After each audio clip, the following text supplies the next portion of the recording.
first time in 5 years, Manchester City will end their Premier League season without finishing at the top of the table. City's era of dominance looked untouchable, but in recent times, the cracks have started to show. As they head into a summer, Pep Guardiola faces perhaps his biggest transfer window since his arrival at the Etihad, with several key players expected to depart and major names already linked as their replacements. City are bracing for a significant rebuild this summer. It's a new chapter in the making, and it's a perfect time to jump into a fresh career mode challenge. Here's how you can start a realistic Manchester City career mode in FC 25.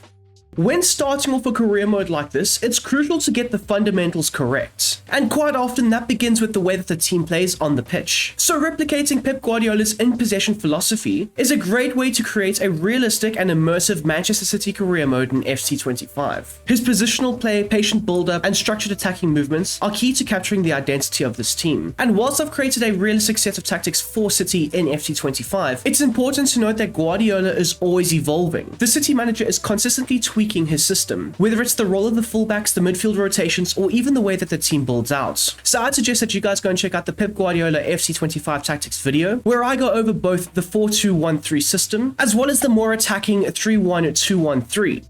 Moving on to the first team Manchester City squad, and there are currently 44 players in it, which I was quite shocked with because Pep Guardiola does like using a small and refined squad, although there are quite a few players actually out on loan for developmental reasons or possibly just to be sold in the upcoming window. So we are going to run through the entirety of this team, starting off with the goalkeepers and running through all the way to the strikers. And speaking of which, there's Carson, Ortega, and Edison. Now Edison, I think, will be leaving in the summer. In fact, I was quite surprised that he stayed this season. He was heavily linked with the move away from Manchester City in the last window, and I also think that the relationship between Guardiola and the Brazilian shot stopper has somewhat deteriorated over the last few months, and that's also led to the likes of Ortega starting a lot more games for the club. And it also means that there might be a new number one between the sticks for Manchester City at the start of next season, which is somewhat exciting. But otherwise, in terms of Ortega and Carson, I think that both of them will be staying past the summer window, and I do think that Ortega is a very good backup keeper. Onto the left backs in the team, and there are currently only two of them in the first team squad, or two recognized left backs. We also know that Nathan Ake can also be deployed in that wide left channel, but it's Gvardiol and Wilson Esbrand who's currently out on loan at Stoke. Now in terms of Esbrand, I think that if City do get a good offer for him, they will look to sell him, as that has been a model that they have selected in the past. Look to develop these young players, and if they are good enough, they will get their opportunity in the first team squad, like we've seen with Phil Foden and Oscar Bob and even O'Reilly recently. But in terms of Wilson Esbrand, I don't really see him progressing with this Manchester City side past the summer window. Now as for Gvardiol, I do see him being the outright number one choice for that left back area, but we might see City look to dip into the transfer window and maybe recruit within the Premier League a certain player to try and cover for the Croatian left back. For the centre back area in the team, there are currently 11 of them on the first team books. Now of course there are a few that can also be deployed out wide in the right back or the left back area, like I said with Ake earlier, and even John Stones has been deployed as a fullback from time to time, and even a Kanji. So they are very capable of rotating into various other areas on the pitch. But just running through the 11 centre backs in the first team, there's Bar, who was bought in January and then loaned back out for more developments, Simpson Puzzi, Victor Rice, John Stones, Ake, Akanji, Diaz, and BT, Doyle, Burns, and Kusanov. Now he was another player that was brought in the January window, and he is obviously part of the long-term future for the City side. As for Burns, Doyle, and Mbiti, I think that they might also be sold, very similar to Wilson Esbrand. If there is a good enough offer for them, they will look to cash in on those players. And of course, we all know that when selling youth players, it adds quite a lot to PSR. So I do think that maybe not all of these players, but at least one or two of them might be moved on in the summer window. For Ruben Diaz, Akanji, and Ake, I don't see them moving at all. Ake has had his injury struggles, but I do think that Guardiola will persist with him. Whereas John Stones, on the other hand, who has also struggled quite a lot with injuries throughout the entirety of his Manchester City career, there have been reports linking him with a move away from the club because he hasn't been a reliable body for Pep Guardiola to count on. So I do suspect that we will see John Stones shifted out the door in the summer window. Now there have been rumors linking Rice with a move away from Manchester City, which I don't really see materializing. He has been linked with a move back to Brazil. I think that's quite far off the mark, and I also believe that it's down to the likes of Rice not getting any minutes so far this season. But again, it's down to the way that Pep Guardiola integrates his players into his system, especially with a player like Rice who's come from Brazil and is still looking to adapt adapts to his life in England as well as the fast pace of the Premier League. So eventually we will see him getting a few minutes here and there for City, maybe not this season, but definitely next season, and I think he will turn out to be a very good signing for the club. The same can be said for Bar, who might be in the first team squad from next year, but I don't see him having a major role just yet in this Pep Guardiola rotation. Now, this is an interesting area in the first team squad. There are currently 5 right backs on the books, 6 if you include Mateus Nunes in that, but for the time being, we'll only consider these 5 players, but only one of them, and that being Rico Lewis, is actually in the first team. Katango is out on loan and looking to develop, and he might be sold in the summer, very similar to the other youth academy players. There's Kuto, who's been loaned out to Borussia Dortmund, and apparently Borussia Dortmund are looking to trigger the 25 million release clause to make sure that that deal remains a permanent one. As for Kabore, I'm not too sure what will happen with him, but I'm pretty sure he might be sold on in the summer. And then there's Kyle Walker, who will definitely be sold in the summer and shifted out the door to make room in the first team. And I think that's down to the evolution of Pep Guardiola's tactics. The last couple of seasons, we have seen Kyle Walker fall out of Pep Guardiola's favorite rotation. And that's down to his inability to be able to invert into the midfield when needed to try and create those numerical overloads, as well as his age, with the English fullback being 34 years old. So I do see Kyle Walker as well as Kuto definitely leaving in the summer, with Issa Kabora being another player that could possibly exit the club. Now, we all know that the defensive midfield position for Pep Guardiola's system is the priority, and without Rodri, Manchester City have not looked the same this season. Now, there will be many changes in the upcoming summer window, but the rebuild already started in January, with Nico Gonzalez joining the club. Now, I think this was a brilliant bit of business, as the Spanish midfielder can play next to Rodri or even replace him in the starting 11 if needed. So I suspect that Guardiola does see Gonzalez as the long-term replacement for the other Spanish defensive midfielder and Ballon d'Or holder, Rodri Hernandez. As for Jacob Wright and Calvin Phillips, both of them are linked with moves away, and I do think that specifically in Calvin Phillips' case, it's best for both parties, both City and the player, to part ways amicably. As for Claudio Echeverri, he is another young player that I do see having a bright future in this Manchester City squad. He recently joined in the January window. He was bought like a year ago, I think, but he's recently been a part of the City side since the January window. And again, it's one of those situations where Guardiola is letting him settle in. He's not utilizing him just yet, and he's letting him acclimate to his surroundings, a new league, a new country. And I do think that in the long term, that grace period and that settling in period will definitely help the player succeed at the club. And then we get to an area of the team that I do think we will see 1 or 2 signings made for it, because quite a few of these players will be exiting the club. So there are reports stating that Ilkay Gundogan, Kevin De Bruyne, and even Bernardo Silva could all be leaving the club in the upcoming window. Now, I think that Bernardo Silva is probably the most likely of the 4 players mentioned that might stay beyond the summer window, as he is one of Pep Guardiola's favorites, and he can play in various positions in the system, whether it's out on the wing in the number 10 or even deeper in one of the number 6 positions. I won't lie, I was quite shocked to see that Kovacic was also another player that could be moved on in the summer, but I don't think he would be a priority to move on. It would be one of those situations that City are okay with selling him, but only if the deal is right for the club. But as for Kevin De Bruyne, he's already stated that he will be leaving the club at the end of the season. And for Ilkay Gundogan, who recently rejoined Man City last summer, and the board have realized that he's just not good enough for what they're wanting, so he could possibly be out the door as well. Now, Mateus Nunes is a strange one, because yes, he's situated as a central midfielder, but he's rarely featured there for the club. Before City bought Nunes, Guardiola came out and stated that he's a very good player, he's one of the best players in the world. Then of course the transaction happened, and Guardiola came out and said that he was just joking. And recently in a press conference, Pep has said that he's a very good fullback, and that could be his position going forward for the City side. So with the potential exits of Ilkay Gundogan, Kevin De Bruyne, Kovacic, and even Bernardo Silva, although the 2 of them might not actually happen, and then Pep Guardiola profiling Mateus Nunes as a fullback, it would mean that Manchester City would only have 1 recognized central midfielder in their team, and that player is currently out on loan, and that is Peroni, who has done quite well for Como and Cesc Fabregas in Italy, so he could have quite a big role in the first team squad from next season onwards. But it would also depend on the various transactions that would be made in the summer window. In FC25, Nico O'Reilly has been deployed as an attacking midfielder, but in real life, Pep Guardiola has used him all over the place, in the fullback area, in the deeper positions in the midfield, or at times in the number 10 position. And again, Guardiola has come out and stated that he does see the young English midfielder being played further forward in the future. So he is definitely a part of Guardiola's next phase. Now, I've already spoken about Chervi, but for the other wingers in the team, there's Jack Grealish, Doku, Savinho, Foden, McAtee, and Oscar Bob, who has missed the entirety of the season because he broke his leg at the start of it. I don't think Oscar Bob will be going anywhere. He's another one that I do think is part of the next phase, but James McAtee might not be. The manager does like the youngster, but McAtee does want more game time, and of course, Guardiola can never guarantee that. So there might be a situation in the summer window where he does leave Manchester City. It could be stated that it's another Cole Palmer situation, where it's a youngster that wants to get his chance at another club, and he could possibly break out next season. I know he has been linked with various clubs around the Premier League, such as Manchester United, Chelsea, and even Liverpool. As for the three wingers that I don't think will be going anywhere, that is Phil Foden, who can also play in the number 10 position, Savinho, and Doku. But as for Jack Grealish, I think his time at City is over. For the last 2 years, I don't think he's been able to produce at the level that Guardiola expects, and therefore it's led to him getting less and less game time. So I do see the English winger exiting the club in the summer. He is only 29, so he's still in the peak of his powers, and he has been linked with various moves as well around the Premier League, just like with James McAtee, linked with a move to Spurs or possibly Liverpool. But I don't really think that Arne Slot would want him, especially for the amount of money that City could demand for him. They paid 100 million for him 3 or 4 years ago. They might want 40 to 50 million to try and recoup some of the money that they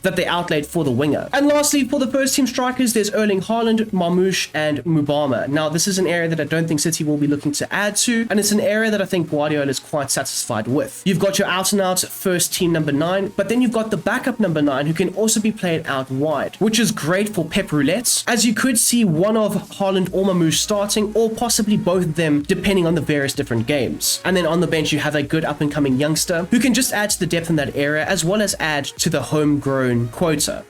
Progressing on to the youth academy, and I do think that Manchester City have one of the best in the Premier League, especially when it comes to scouting and finding various talents. So you will see that I have selected 3 areas in the world to scout, that being England, Brazil, and Portugal, and that of course is 3 areas that City are heavily scouting currently. It makes a lot of sense that they would be scouting in England, looking to bring in the best young English talent, and the key positions I am looking to scout are centre-back, defensive midfielder, attacking midfielder, and left wing, with the intent on finding a ball-playing defender, a deep-lying playmaker, as well as a playmaker for the attacking midfield role. Now, over the last few years, we have seen City bring over talents from Brazil that are very, very good. Currently, it's Vitor Rice in the first team, but in the past, it was players like Gabriel Jesus or Kuyk who didn't really materialize for Guardiola, but eventually he was sold on. And in Gabriel Jesus' case, he was brought in for like 30 million and then sold on for 50 to Arsenal, which again is a lot of profit for the first team. So you will be looking to do more of the same in the future, and that's why scouting in Brazil or one of the South American countries is a realistic possibility for the youth scouting. So in Brazil, I'm looking for a fullback as well as a number 10, with the right back role being a false back and the left being a wing back. And then just like within England, I am looking for another playmaker plus. Now, if I'm not mistaken, City have recently started scouting in Portugal, as over the last 5 to 10 years, we have seen a lot of talent coming out of the Portuguese league, specifically young talent, players like João Felix or Vitinha or Jota, players like that who have really been able to impact on the modern game. So I think that City are trying to get ahead of the curve and not have to necessarily pay 30 to 40 million for prospects from places like Sporting CP or Benfica or Porto. They would rather try and find that talent at a young age, recruit them successfully to the club, and then develop them from then on out. So the 4 positions I'm looking to scout are centre-back, right wing, striker, and left wing.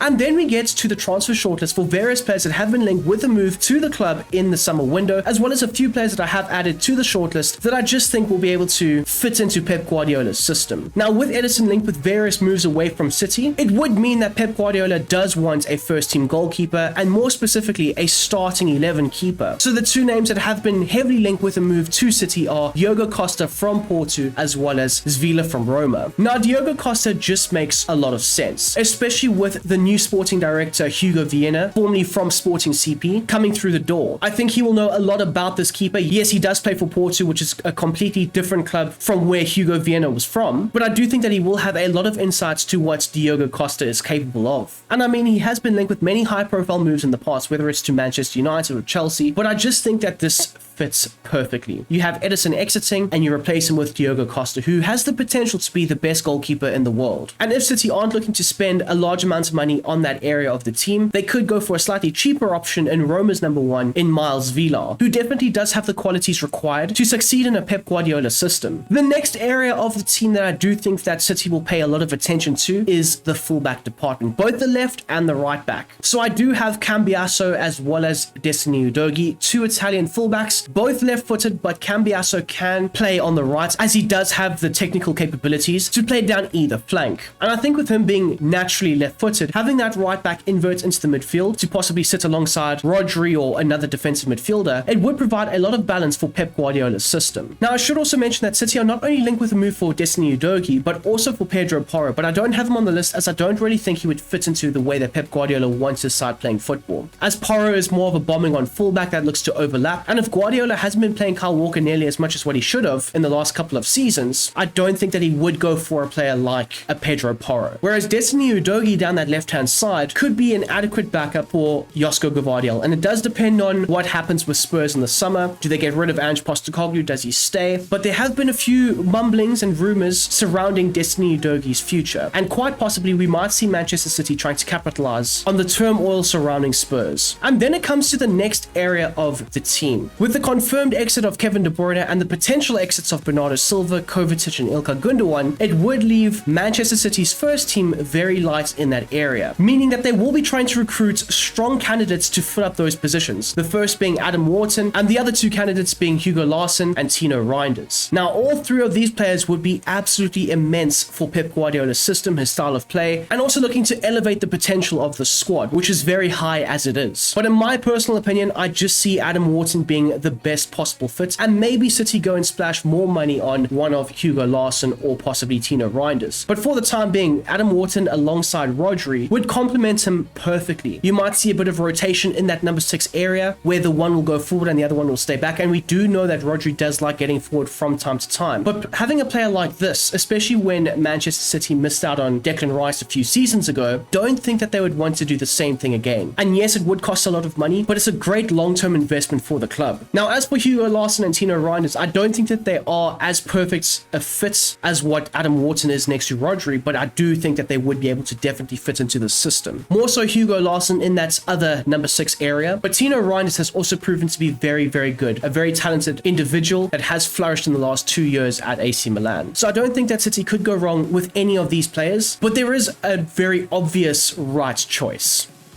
As for Magnus Akliouche, he has been linked with a move to City due to the fact that there are a few wingers that could be exiting the club, and he does possess a lot of the traits and qualities that Guardiola does want from his wingers, especially in Guardiola's more recent systems. He doesn't want that outright pace down the flanks looking to whip in crosses all the time. He does want a bit more quality in the half space zones, looking to combine with number 10s and have that rotational play occurring all over the field. And those are qualities that Magnus Akliouche has shown for Monaco both this season and last season. A few other wingers that you could also look to consider is Rodrigo from Real Madrid and Brian Mbeumo. Now, Mbeumo is an odd one because I do think that he would be very good for Manchester City, but I also kind of see it as a Jack Grealish 2.0, a player who's doing very well in a smaller team, likes to have the ball at his feet, likes to get those runs in behind and stretch the opposition. He can definitely look to link up the play effectively from that wider right space or even up front at times in that striker position. But would Pep Guardiola's style of play and philosophy really suit a player like Brian Mbeumo? I'm not too sure about it. I could be completely wrong, but I just don't see it working out as much. Whereas when you talk about Magnus Akliouche and Rodrigo, they definitely do fit into the style of play and the philosophy of the manager. Now, he's been linked with a move away from Real Madrid. At this moment in time, it's just rumors down to the fact that the Spanish club are not having a very good season and they're looking to point fingers and blame certain players and individuals. And Rodrigo this year, yes, he's been okay, but he hasn't been at the level that you would expect from him. And with trying to accommodate both Vinicius Jr. and Kylian Mbappe, and even Jude Bellingham to some extent, we have seen Rodrigo somewhat be ignored in the overall grand scheme of Real Madrid. And again, just like with the Tottenham Hotspur situation with Udogie, we could see a club like Manchester City or Liverpool or somebody like that capitalize on the turmoil around the entire situation in Spain. And by doing so, you go and get a very talented top 5 winger in world football, in my personal opinion. And he can play down the right or the left, but he also has, again, the technical skills and qualities that Guardiola would want to be able to rotate with the number 10, to play in the half space zones, to have that fluidity across the front line. And the last position that I think Man City will look to try and target is the attacking midfielder role, to try and replace Kevin De Bruyne and provide Phil Foden with more competition. So the 3 names I put down on the list is Florian Wirtz, Brahim, a former City player, and then Morgan Gibbs-White. Now I'll talk about Brahim first. Brahim Diaz, formerly of City, has played at Real Madrid for the last couple of years and AC Milan before that on loan. Very similar to Rodrigo, he hasn't been able to pull up trees, he hasn't been able to establish himself in the start star-studded Galactico-esque Real Madrid side, and that could play into the hands of a team like Manchester City. Now, I have heard rumors of Manchester City having a certain clause in the contract when they sold Brahim to Real Madrid, and that was something along the lines of they have a first refusal, a potential buyback option, as well as they inserted a clause stating that if Madrid were to ever sell Brahim to a Premier League club, they would have to pay 20 million pounds or euros, or could have been slightly more, to City as like a penalty for selling him to another Premier League side. And that in itself is quite scary because they didn't sell him for much, if I'm not mistaken, a few years ago. So it made me think that if Real Madrid were to ever sell Brahim and they couldn't sell him to another Premier League side, it would only be Manchester City. If they wanted to sell him to PSG, that would also possibly work out. Anywhere else in the world, whether you look at Italy or another Spanish team, I don't think that they would be able to afford a player like Brahim, unless it was a straight up loan, which I don't think would help Real Madrid at all. So it's only really PSG and Manchester City that would be able to go and get a player like Brahim, or unless Real Madrid sell him for a huge amount of money and still pay that 20 or so million clause that they had agreed on with City. Now, the other two names that have been definitely linked with a move to the club in the summer window is Morgan Gibbs-White and Florian Wirtz. Now, I want to talk about Gibbs-White first. He is currently involved in a top 4/top 5 race with Nottingham Forest for Champions League football next season. If Forest somehow managed to get that, it would be very difficult and very expensive, although all three of these options are very expensive as it is, to try and recruit Morgan Gibbs-White to City. But he's currently 25, approaching the prime of his career, and he could definitely play in the number 10 position or even in one of the wider areas, allowing for Pep Roulette to take effect, where he can look to interchange him with Phil Foden or move him out wide. And we have seen something like that with Pep in the past, whether it's Bernardo Silva interchanging with Phil Foden, or David Silva of the past, or Kevin De Bruyne even, who on the odd occasion was played out wide. So we might be able to see something like that if City go and get their hands on Morgan Gibbs-White, but I do think that that does depend on where Nottingham Forest finish at the end of the season. And lastly, to top off the entirety of the shortlist is Florian Wirtz, most likely to be the most expensive player in Manchester City history if they do execute the deal, because no amount of negotiating will get this deal below 100 million pounds. You might be looking at like 120, 130, close to 150 million, which would be absolutely outrageous and would limit the amount of spending that City could possibly go and do. But it just makes a lot of sense. De Bruyne is walking out the door, and you go and secure possibly the best playmaker in world football for the next decade or so to pair up alongside Erling Haaland, who's already secured for the next 10 years. So Florian Wirtz, 21, Erling Haaland's 22, 23. He's a very good playmaker, and he will definitely be brought in to try and compete with Phil Foden for that number 10 position. And I mean, I haven't seen it yet, but I do think that Florian Wirtz can also play as a winger in the wider positions, especially with this Pep Guardiola type system. So he would definitely be a very good fit. In fact, Florian Wirtz would be a very good fit for any team in world football. And there we go, people. That is how you can start a realistic career mode with Manchester City and Pep Guardiola in FC25. I do hope you have enjoyed this video, and if you don't mind smashing that like button down below, whilst also subscribing if you are new and you like the content on the channel. And if you're not ready to yet make a decision like that, it's a tough decision, I know, check out a few other videos. And again, if you like those, please do consider hitting the big red subscription button. Now, for those of you who might be interested, and I do think that quite a few of you Man City fans would be, I've recently started the Brom Squad Gaming Patreon, where I go and make various retro tactics and all that good stuff. Now, for the upcoming weekend, or for the upcoming video, I don't want to say weekend because then it holds me to trying to get it done by the weekend, but the next video I will be creating on the Patreon is the Manchester City Centurions tactics. Under Pep Guardiola, the 17-18 season was amazing. Of course, they got 100 points, but that will be on the Patreon. So if you would be interested in something like that, please do consider subscribing to that. Of course, it is paid for, but if you're interested, the link for that will be down below in the description, along with the Brom Squad Gaming Discord. Now, that is for free, where we chat everything IRL football. We have fat chats and good debates and all the good discussions. We chat about FC25 and hopefully in the future FIFA 2K. That would be absolutely amazing. So yes, there's that too, also down below in the description. Anyways, until the next time, until the next one, I hope you have a smashing goddamn day, and I'm out of here. Peace.